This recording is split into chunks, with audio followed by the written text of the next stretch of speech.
దేవుని పరిశుద్ధ నామమునకు స్తోత్రం కలుగును గాక. ప్రభువునందు నాకు అత్యంత ప్రియమైన నా ప్రియ సహోదరుని సహోదరులారా, ప్రభువును రక్షకుడైన యేసుక్రీస్తు వారి దివ్యనామమున మీ అందరికీ మరొకసారి నా ప్రేమపూర్వకమైన శుభాభివందనాలు తెలియచేస్తున్నాను. ఆ రీతిగానే ఉదయకాల ఆరాధన అను ఆధ్యాత్మిక కార్యక్రమానికి మరొకసారి స్వాగతం. ఈరోజు దేవుని యొక్క లేఖన భాగమును చదువుకుందాం. మత్తయి సువార్త 17వ అధ్యాయం 20వ వచన భాగాన్ని చదువుకుందాం. అందుకాయన మీ అల్ప విశ్వాసము చేతనే మీకు ఆవగింజంత విశ్వాసం ఉండిన ఎడల ఈ కొండను చూచి ఇక్కడ నుండి అక్కడికి పొమ్మనగానే అది పోవును. దేవుడు తన పరిశుద్ధ వాక్యమును దీవించును గాక. ప్రభువునందు ప్రియమైన దేవుని బిడ్డారా, యేసుక్రీస్తు ప్రభుల శిష్యులను చూసి కొంత అసహనము చెంది ఆ సందర్భంలో వారికి ఒక సలహాను ఇస్తున్న విధానం ఇక్కడ కనపడుతుంది. కొంత అసహనం ఉంది, తరువాత వారిని బలపరచడానికి ఒక సలహా కూడా ఇస్తున్నట్టు ఉన్నది. ఇక్కడ సందర్భాన్ని ఒకసారి చూస్తే యేసుక్రీస్తు ప్రభుల వారి యొక్క శిష్యులు 12 మందిలో ముఖ్యముగా 3 శిష్యులను తన వెంట పెట్టుకుని ఏకాంత ప్రార్థనకు వెళ్ళాడు. మిగిలిన 90 ఆ కొండ కింద వెయిట్ చేయమన్నాడు. ప్రభువారు కొండ మీదకు వెళ్ళి ప్రార్థనలో గడిపి ఆ ప్రార్థనలో రూపాంతరం చెంది మళ్ళీ అక్కడ నుండి తిరిగి వచ్చే లోపు కింద ఉన్నటువంటి 90 శిష్యుల యొద్దకు ఒక వ్యక్తి తన కుమారుని తీసుకొచ్చాడు. తన కుమారుని తీసుకొచ్చి నా కుమారుని స్వస్థపరచమని వారిని అడిగాడు. శిష్యులు నానా విధాలుగా ప్రయత్నాలు చేశారు, నానా విధాలుగా ప్రార్థన చేశారు. ప్రభువారు దెయ్యములను వదలగొట్టినప్పుడు ఏమైతే చేశాడో అలాంటి ప్రయత్నాలన్నీ చేశారు, కానీ ఆ బాలుడికి స్వస్థత రాలేదు. శిష్యులు ప్రార్థన చేస్తున్నారు, బాబుకి స్వస్థత రాలేదు. ఇదే టైంలో చాలా మంది ప్రజలు గుమిగూడారు. ఇందులో శాస్త్రులు కూడా చేరారు. యేసు ప్రభువారు ఎక్కడ ఉన్నా శాస్త్రులు, పరిసయ్యులు, సద్దుకయ్యులు చేరటం పరిపాటి. చేరిన వారు ఎప్పుడు యేసు ప్రభువుని విమర్శించటం అనేది కూడా పరిపాటి. ఆ క్రమంలోనే శిష్యులు ప్రార్థన చేస్తున్న సమయంలో శాస్త్రులు శిష్యులతో వాగ్వాదం పెట్టుకుని నానా విధములైనటువంటి తర్కం జరిగింది. ఆ తర్కం జరుగుతుండగా చాలా పెద్ద సమూహం ఉన్నది. ఆ సమయంలో ప్రభువారు ఆ మిగిలిన 3 శిష్యులు కొండ మీద నుండి దిగి వస్తున్నారు. కొండ మీద నుండి దిగి వస్తుండగా ఆ బాలుని యొక్క తండ్రి ప్రభువుని చూసి అమాంతంగా ప్రభువు దగ్గరికి పరిగెత్తి వెళ్ళి ప్రభువుతో ఈ విధంగా విన్నవించుకుంటున్నాడు. అయ్యా, ఈ కుమారుడు నాకు ఒక కుమారుడు, ఇతడికి మోగదయ్యం పట్టింది. అది బాల్యము నుండి వీడిని విసిగిస్తుంది. అది ఎప్పుడైతే ఇతన్ని పడతదో వాడు అగ్నిలోనూ నీళ్లలోనూ పడతాడు. మాత్రమే కాక నురుగు కార్చుకుంటాడు, తర్వాత విలవిల్లాడిపోతాడు. ఇతనికి చాంద్ర రోగము లేదా మూర్ఛలు వ్యాధి ఉంది. నీ గురించి అనేకులు చెబుతుండగా విన్నా నాకు నా కుమారుని బాగు చేసుకోవాలన్న ఆశ కలిగింది, మరియు నీ మీద విశ్వాసం కలిగింది. ఆ విశ్వాసంతో నేను నీ శిష్యుల యొద్దకు తీసుకొచ్చాను, కానీ వారి వల్ల కాలేదు ప్రభువా. మరి మీ చిత్తమైతే, నీకేమైనా సాధ్యమైతే నా కుమారుని బాగు చేయమని తండ్రి ప్రభువుని వేడుకున్నాడు. ప్రియ దేవుని బిడ్డారా, తండ్రి తన కుమారుని యొక్క పరిస్థితి అంతయు కూడా వివరముగా ప్రభువుకి చెప్పాడు. వాడు బాల్యము నుండి ఆ బాధ అనుభవిస్తున్నాడు కనుక నీ శరణు కోరి వచ్చాను, నాకు సహాయం చేయమని ప్రభువుని వేడుకున్నాడు. అక్కడ పెద్ద సమూహమును చూశాడు ప్రభు. ఆ తర్కమును చూశాడు, వారి దగ్గరికి వెళ్ళాడు. మీరెందుకు తర్కించుకుంటున్నారు అని అడిగాడు. శాస్త్రులు ప్రతి విషయంలో కూడా యేసు ప్రభువుని తర్కించడానికి ప్రయత్నం చేసేవాళ్ళు. మన విశ్వాస జీవితంలో చాలా మంది కూడా తర్కవాదనకు ప్రాధాన్యత ఇస్తారు. తర్కవాదనకి దిగుతున్నారు అంటే దాని అర్థం ఏంటంటే వారికి అంతా తెలుసు అన్నట్టు, ఎదుటి వ్యక్తికి ఏమీ తెలియదు అన్నట్టు. అందుకు పౌలు భక్తుడు తిమోతితో అంటున్నాడు, నేర్పులేని మూఢుల వితర్కములు జగడములు పుట్టించునని ఎరిగి అట్టి వాటికి విముఖుడవై ఉండమన్నాడు. దేవుని వాక్యము చదువుతున్న మనము తర్కవాదనకు ఎట్టి పరిస్థితుల్లో కూడా దిగకూడదు. యేసు ప్రభు వారు ఎన్నడూ ఎవరిని తర్కించలేదు. స్తోత్రం కలుగును గాక. ప్రభువుని నమ్ముకున్న మనకు ప్రభువే మనకు మార్గదర్శి కనుక ప్రభువు తర్కవాదనకు ఎక్కడ కూడా తావివ్వలేదు. కానీ ఆయనను శోధించుట, విశ్వాసులైనటువంటి వారు తమ పని తాము చేసుకుని వెళ్ళాలి, తమ విశ్వాసాన్ని కాపాడుకోవాలి, తన పవిత్రతను కాపాడుకోవాలి, ఇంకా ప్రభువులో బలపడే దిశగా ప్రభువుని బ్రతిమలాడుకుంటూ వాక్య ధ్యానం చేస్తూ ప్రార్థన చేస్తూ సంఘక్రమాల్లో పాల్గొంటూ పరిచర్యలో పాల్గొంటూ సమాజంలో క్రీస్తుకు తగిన బిడ్డగా నడుచుకుంటూ బ్రతకాలి. ఇది క్రైస్తవ జీవితానికి ఉండాల్సిన ప్రధాన లక్షణం. కాకుండా ప్రతిదానికి విమర్శ చేయటం, ప్రతిదాన్ని తర్కించటం అనేది ఒకంతది ఇబ్బందికరమైనటువంటి పరిస్థితి. ప్రభువారు ఎక్కడ సువార్త ప్రకటించడానికి వెళ్ళినా ప్రతిరోజు కూడా ప్రభువుని తర్కించే గుంపు ఒకటి ఉంది. వాళ్ళు పరిసయ్యులు, శాస్త్రులు, సద్దుకాయలు. వాక్యం విన్న ప్రియ దేవుని బిడ్డ, నువ్వు ఒక మంచి విశ్వాసిగా నీ జీవితాన్ని కట్టుకుంటున్నావా, లేక తర్కవాదనతో కాలయాపన చేస్తున్నావా? ఆలోచన చేయమని ఈ రోజున ప్రభువు నీతో మాట్లాడుతున్నాడు. శాస్త్రులు వాదిస్తున్నారు, తర్కిస్తున్నారు. అప్పుడు ప్రభువు వచ్చి ఆ బాలుడిని నా యొద్దకు తీసుకురమ్మని చెప్పాడు. ఆ బాలుడు ప్రభువు దగ్గరికి తీసుకొస్తుండగా తన శిష్యులను చూసి కొంత అసహనం చెంది, విశ్వాసము లేని మూర్ఖతరము వరలారా, మీతో నేను ఎంతకాలము ఉండునని ప్రభువారు వారిని గద్దించాడు. బాలుడు ప్రభువు దగ్గరికి రాగానే ప్రభు అన్నాడు, మోగా చెవిటి దయ్యమా, ఆ బిడ్డను వదిలిపెట్టి బయటికి వెళ్ళి పొమ్మని గద్దించాడు. ఎప్పుడైతే ప్రభువు గద్దించాడో ఆ అపవిత్రాత్మ ఆ బాలుని విలవిల్లాడించి వదిలిపెట్టి వెళ్ళిపోయింది. ఆ సమయంలో బాలుడు నేల పడిపోయాడు. ఆ అపవిత్రాత్మ తన నేలను పడగొట్టి విలవిల్లాడించింది. ఈ రోజున చాలా మంది స్వస్థత ప్రార్థన చేస్తుంటే పడిపోతున్నప్పుడు వారిని చూసి చాలా వ్యంగ్యంగా మాట్లాడుతున్నారు. మన దేవుడు పడిపోయిన వాళ్ళని లేపేవాడే కానీ పడగొట్టే దేవుడు కాడు అని అంటున్నారు. ప్రియ దేవుని బిడ్డలారా, దేవుని అభిషేకపు తాకిడికి అపవిత్రాత్మలు కూలిపోతాయి. ఈ బాలునిలో ఉన్నటువంటి మూగా చెవిటి దెయ్యం ఎన్నో సంవత్సరాల నుంచి ఆ బాలుని పట్టి పీడిస్తుంది. ఆ బాలునిలో ఉన్న దురాత్మను ప్రభువు గద్దించినప్పుడు ఆ దురాత్మ ఆ బాలుని నేలను పడవేసి విలవిల్లాడించింది. విలవిల్లాడుతూ నురుగు కక్కుకుంటూ ఉన్నాడు ఆ బాలుడు. కొంత సమయం అయ్యేటప్పటికి ఆ దురాత్మ అతన్ని వదిలిపెట్టి వెళ్ళిపోయింది. దురాత్మ వెళ్ళిపోయినాక ఆ బాలుడు అలాగే పడిపోయి ఉన్నాడు. పడిపోయినప్పుడు చుట్టుపక్కల వాళ్ళందరూ ఆ బాలుడు చచ్చిపోయాడని ఒక మాట పుట్టించారు. గోలగోల చేస్తున్నారు. ఆ సమయంలో ప్రభు ఆ బాలుని యొక్క చెయ్యి పట్టుకుని పైకి లేవనెత్తాడు. ఆలోచన చేయాలి ప్రియ దేవుని బిడ్డ. దేవుని వాక్యం సవివరముగా అర్థం చేసుకోవాలి.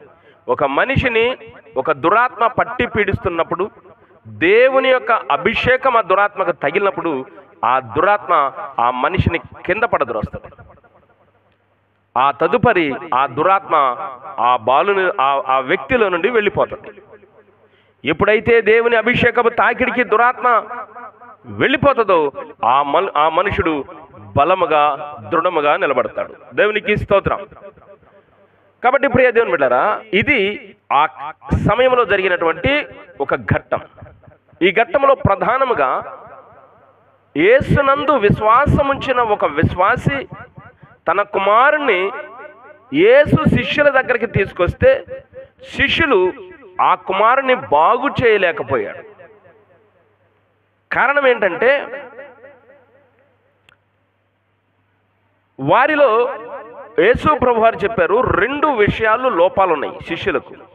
ఒకటి విశ్వాసము లేదు, 2 ఉపవాస ప్రార్థన లేదు. 9వ అధ్యాయం మార్కు సువార్త 9వ అధ్యాయము చూడండి దయచేసి. మార్కు సువార్త 9వ అధ్యాయం 29వ వచనం. అందుకాయన ప్రార్థన వలననే గాని మరి దేని వలన అయినను ఈ విధమైనది వదిలిపోవుట అసాధ్యమని వారితో చెప్పాను. ఎప్పుడైతే ఈ బాలుడు స్వస్థత పొందాడో తండ్రి తన బాలుని తీసుకుని తన ఇంటికి వెళ్ళిపోయాడు. అక్కడున్న ప్రజలందరూ కూడా వెళ్ళిపోయారు. అప్పుడు ఏకాంతముగా ఉన్నప్పుడు శిష్యులు ప్రభువుని అడిగారు, ప్రభువా, మీరు మాకు కొన్ని రోజుల క్రితం అధికారాలు ఇచ్చారు కదా, రోగులను స్వస్థపరచడానికి, దెయ్యములను పారదొలటకు, అపవిత్రాత్మలను వదిలించుటకు మాకు అధికారం ఇచ్చారు కదా, మరి మేము కొన్నిటిని వదలగొట్టగలిగాము, మరి ఇది ఎందుకు మేము వదలగొట్టలేకపోయాము అని శిష్యులు ప్రభు ఒంటరిగా ఉన్నప్పుడు అడిగారు. అప్పుడు ప్రభు అన్నాడు, ఒక విషయం అన్నాడు, మీకు ఆవగింజంత విశ్వాసం ఉండిన ఎడలా, మీకు విశ్వాసం లేదు, మీరు అల్ప విశ్వాసులయ్యారు అని ఒక చోట చెప్పి, రెండవ చోట మార్కు సువార్తలు అన్నాడు, ఉపవాస ప్రార్థన వలననే ఇట్టిది వదిలిపోవుట అసాధ్యం అన్నాడు. ప్రియ దేవుని బిడ్డలారా, మొండి సమస్యలు మన జీవితాల్లో ఉంటాయి, మొండి దెయ్యాలు మన జీవితంలో ఉంటాయి. సంవత్సరాల తరబడి పాతుకుపోయిన సమస్యలు, సంవత్సరాల తరబడి పాతుకుపోయిన దురాత్మలు, సంవత్సరాల తరబడి ఏలుబడి చేసే శాపాలు, ఇవి ఒక మనిషి జీవితంలో నుండి బయటికి వెళ్ళాలి అంటే అక్కడ ఎంతో ప్రక్రియ జరగాలి. అది ఏమిటంటే సంపూర్ణమైన విశ్వాసం కావాలి. 2, ఉపవాస ప్రార్థన చేయగలిగే అనుభవం వారికి రావాలి. స్తోత్రం కలుగును గాక. ప్రభువారు ఇక్కడ ఒక మాట అన్నాడు, మీకు ఆవగింజంత విశ్వాసం ఉండిన ఎడల. ఆవగింజ అనగానే చాలామంది కొంత మిస్అండర్స్టాండింగ్ చేసుకుంటారు. ఆవగింజలో 66వ వంతు విశ్వాసం ఉన్న కార్యం జరిగిద్దని కొంతమంది చెప్తారు. ఆవగింజ చిన్నదే కదా, కొద్ది విశ్వాసం ఉన్న చాలు కార్యం జరిగిద్దని. కానీ ప్రభువారి మాటలు మనకు అర్థం కావాలి. ఆవగింజ అనేది దాని పరిమాణం చెప్పట్లేదు, కానీ దాని ఆకారం చెప్తున్నాడు. ఆవగింజ అనేది గుండ్రంగా ఉంటుంది, దాన్ని తీసుకున్నాడు ప్రభు. కాబట్టి గుండ్రము అంటే సంపూర్ణము. సంపూర్ణమైన విశ్వాసము నీకు ఉంటేనే కార్యాలు జరుగుతాయి. స్వస్థతలు లేవు, దెయ్యాలు పోవు, ఇలాంటి మాటలు మనము చెబుతుంటాం. కానీ ప్రభువారి యొక్క పరిచర్యను మీరు జాగ్రత్తగా పరిశీలన చేస్తే ఆయన పరిచర్య 2 విధాలుగా జరిగింది. ఒకటి, దేవుని వాక్యము వివరంగా ప్రజలకు అర్థమయ్యే రీతిగా, పామరులకు, పండితులకు స్పష్టంగా అర్థమయ్యే రీతిగా వాక్యమును బోధించాడు. దైవ ప్రేమను కనపరుస్తూ బోధించాడు. 2వ కోణంలో ఆయన ప్రజలకు విడుదలనిచ్చాడు. ఎలాంటి వ్యాధిగ్రస్తులైన ప్రభు దగ్గరికి వచ్చారు, ఎలాంటి అపవిత్రాత్మలైన ప్రభు దగ్గరకు వచ్చినప్పుడు పారిపోయి, అంటే అనేక మంది బిడ్డలకు విడుదలిచ్చారు. చచ్చిపోయిన వాళ్ళని బ్రతికించాడు. ఎన్నో కార్యాలు చేశాడు. లేఖనం అంటుంది, ఆయన చేసిన కార్యములు రాయాలంటే భూమి మీద ఏ గ్రంథము చాలదు. కాబట్టి ప్రభువారి యొక్క పరిచర్య మనము కొంత పరిశీలనగా చూస్తే, ఒక భాగము దైవవాక్యము, మరొక భాగము స్వస్థతలు. అదే బోధ అపోస్తలులకు అప్పచెప్పాడు యేసయ్య. కనుకనే మత్తయి సువార్త 10వ అధ్యాయంలో వారికి అధికారాలు ఇచ్చాడు. మీరు దెయ్యములను వదలగొట్టండి, అపవిత్రాత్మలను పారదోలండి, రోగులను స్వస్థపరచండి అని. ప్రజల మీద ప్రేమను చూపించే ప్రభువు ఆయన, ప్రజల మీద కనికరము చూపించే దేవుడు.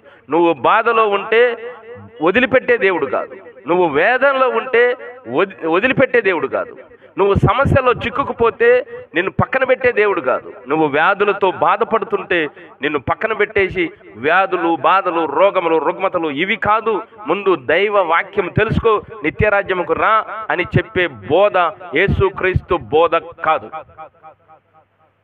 కనుక యేసుక్రీస్తు వారి బోధలో దైవ వాక్యమునకు ఎంత ప్రాధాన్యత ఉందో, స్వస్థతలు అనే దానికి కూడా అంతే ప్రాధాన్యత ఉంది. ఒక నాణ్యమునకు బొమ్మ బొరుసు ఎలాగుంటుందో ప్రభువారి యొక్క పరిచర్య ఎలాగుంటుంది. కనుక ఆయన యొద్దకు వచ్చిన రోగులను చాలా పొద్దుపోయిన దాకా వాళ్లకు ప్రార్థన చేస్తూనే ఉన్నాడనే లేఖనాలు సెలవిస్తున్నాయి. కనుక ఆ తండ్రి తన కుమారుని తీసుకొచ్చినప్పుడు అక్కడ మెయిన్గా తన శిష్యులను చూసి ప్రభువారు కొంత అసహనం చెందాడు. నేను అధికారం ఇచ్చాను, కానీ వీళ్ళు చేయలేకపోయారు. ప్రియులారా, మనకి అన్ని అధికారాలు ఉన్నట్టే ఉంటాయి, లేదా అంతా తెలిసినట్టే ఉంటుంది, మనం చేసేదంతా కరెక్ట్గా ఉన్నట్టే అనిపిస్తుంది. కానీ మనకు అవసరమైనది ఏంటంటే విశ్వాసముతో పాటు ఉపవాస ప్రార్థన చేసే అనుభవం మనకు కావాలి. ఈ ఇతివృత్తాంతములు ప్రభువు మనకు నేర్పుతున్న అత్యధికమైనటువంటి మంచి పాఠం. కాగా వినుట వలన విశ్వాసము కలుగును, వినుట క్రీస్తును గురించిన మాట వలన కలుగును అన్నాడు. కనుక విశ్వాసము ప్రాముఖ్యమైనది. విశ్వాసము ఒకటే ఉంటే కార్యం జరగదు. విశ్వాసముతో పాటు ఉపవాస ప్రార్థన కావాలి. ఎఫెసీయులకు రాసిన పత్రిక 2వ అధ్యాయం 8వ వచనాన్ని చదువుకుందాం. మీరు విశ్వాసము ద్వారా కృపచేతనే రక్షింపబడి ఉన్నారు. ఇది మీ వలన కలిగినది కాదు. ప్రియ దేవుని బిడ్డలారా, ఇది దేవుని వరమే. ప్రియ దేవుని బిడ్డలారా, దేవుని నుండి మనం ఏదైనా పొందుకోవాలంటే 2 ప్రాముఖ్యంగా అక్కడ కావాలి. ఒకటి, మన నుండి విశ్వాసం కావాలి, దేవుని నుండి కృప కావాలి.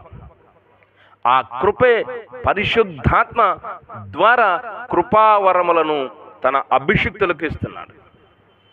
కనుక శిష్యులకు ఇచ్చాడు, కృపావరములను ఇచ్చాడు. కనుక ఇక్కడ ఏమవసరం అంటే విశ్వాసము అవసరము, దేవుని నుండి కృప అవసరం.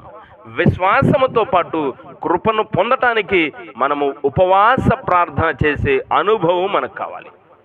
కాబట్టి ప్రియ దేవుని బిడ్డ, నువ్వు ఎట్టి వ్యాధితో బాధపడుతున్నావు, లేదా ఎట్టి సమస్యతో బాధపడుతున్నావు, నిరాశ చెంది ఉన్నావేమో, ఇక నా జీవితం ఇంతే, నాకు ఏ విధమైన లాభము కానీ మేలు కానీ జరగదని నువ్వు నిరాశ చెంది ఉన్నావేమో, నీ పరిధి వరకు నువ్వు అనేక ప్రయత్నాలు చేసి విఫలమై ఉన్నావేమో, ఈరోజు దేవుడు నీతో మాట్లాడుతున్నాడు. నువ్వు అన్ని ప్రయత్నాలు చేసి విఫలం చెందావేమో కానీ నన్ను ఆశ్రయించు, నా దగ్గరికి రా, నన్ను విశ్వసించు, నేను నీకు మేలు చేయటానికి సిద్ధముగా ఉన్నానని ప్రభువు నిన్ను పిలుస్తున్నాడు. ఇప్పుడు ఎలాంటి వ్యాధి నీకున్నా ప్రభువు నిన్ను తాకి స్వస్థపరచడానికి ఆయన సంసిద్ధుడై ఉన్నాడు. కండ్లు మూద్దాం, ప్రార్థన చేద్దాం.